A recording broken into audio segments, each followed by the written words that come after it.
C'est vrai qu'en ce moment-ci, il y a un vent, on va dire, il y a un fléau qui est en train de toucher plusieurs familles.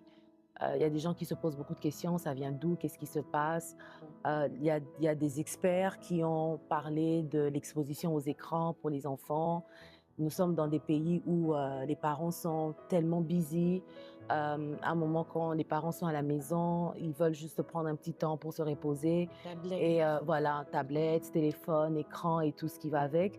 Scientifiquement parlant, on a trouvé qu'il y a quelque chose qui a trait à ça, qui est lié à ça. Que la surexposition des enfants par rapport aux écrans freine au fait le développement des enfants. Mmh. Surtout, ça se manifeste dans la motricité. La motricité, c'est la capacité voilà, de manipuler, de faire beaucoup de choses. Et les enfants sont figés. Les enfants, ils répondent pas quand on les appelle. Les enfants, ils comprennent pas des consignes. Les enfants, ils prennent un retard dans leur langage. Ils prennent un retard dans la compréhension. La- Au niveau on va dire, au niveau de leur cerveau, les connexions ne se mettent pas en place. Alors, si une femme m'écoute qui se retrouve dans ça, avant de rentrer dans la dépression, la première des choses qu'il faudrait faire, il faudrait accepter vraiment de pouvoir tout arrêter.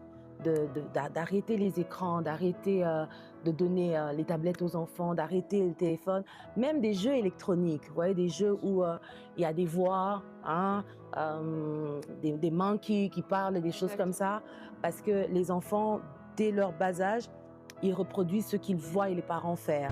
Donc dans ça, j'aimerais déjà commencer par dire à une mère qui me suit, voilà, calme-toi, prends la force au-dedans de toi, essaie de faire bien les choses, certainement ça va marcher.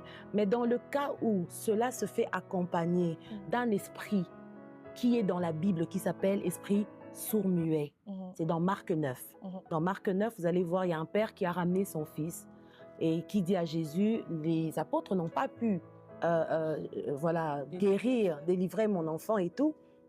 Et puis il dit, si tu peux, viens à mon secours. Et Jésus lui dit, si je peux.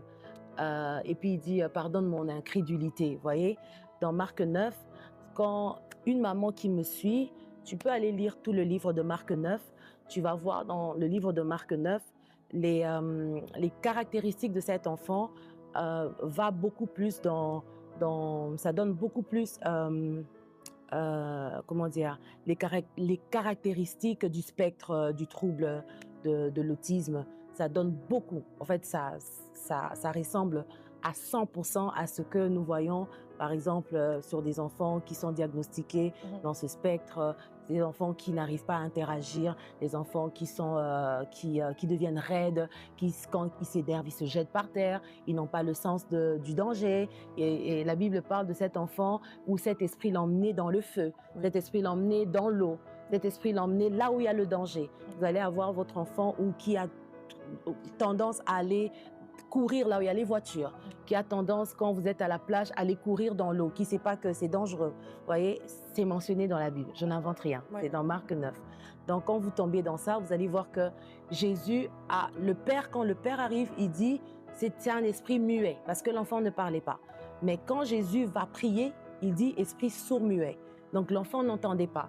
Donc, vous allez voir que dans ces genres de situations, on demande aux parents de pouvoir faire d'abord un test comment on appelle ça, un test d'ouïe Mmh. pour savoir si l'enfant écoute ou pas. Mmh. Et quand c'est positif, on commence à mettre des choses en place. Mmh. Donc, dans ce cas, ta manière de prier, ça sera de chasser l'esprit sourd-muet. Mmh. Ta manière de prier tous les jours, ça sera de prier contre l'esprit sourd-muet. Mmh. Et c'est là que tu fais les choses comme le Seigneur te demande. Si c'est rentrer en jeûne et prière pendant, je sais pas moi, 40 jours, ou jeûne et prière de 21 jours, ou jeûne et prière de 4 jours, et c'est là que nous chantons la chanson Nyonso Nazui na Maombi. Mmh. C'est là que tu comprends que la victoire, tu l'as dans la prière. C'est là que tu comprends que même comment dire, ce désir de se battre, parce que ce qui se passe, c'est que ces femmes ont perdu toute force de se battre. Mmh. Pour elles, elles pensent que c'est fini. Il y a plus Non, d'espoir. pour tous ceux qui vivent, la Bible dit, il Il y y a a de encore l'espoir. de l'espoir. Je crois que c'est Donc, un peu plus se concentrer sur la situation au lieu de regarder vers Dieu. c'est ça le Sans danger. ouais. C'est ça le danger. Mais ce que je pourrais te dire, c'est que ne pose pas la question pourquoi ça m'arrive, pose-toi la question qu'est-ce qui va arriver, qu'est-ce qui va se passer après. En fait, qu'est-ce que Dieu veut que je devienne après cela? Parce que rien ne va rester, Oui. voilà, rien ne va rester tel que tu vois là. Il y aura certainement un changement si toi tu décides aussi de changer ta manière de prier, de changer ta manière d'adorer, par exemple. Parce qu'il y a des personnes qui rentrent dans les murmures et les lamentations, ils pensent qu'ils sont en train d'adorer. Exact. Ouais. Bien Il y a sûr. des personnes qui demandent à Dieu des choses, comme Anne demandait un fils à Dieu, mais l'objectif c'était que Pénina puisse aussi voir que moi aussi je peux donner un enfant. Ça. Mais quand elle a changé sa manière de prier en disant que si tu me donnes un enfant, moi je te donne un serviteur.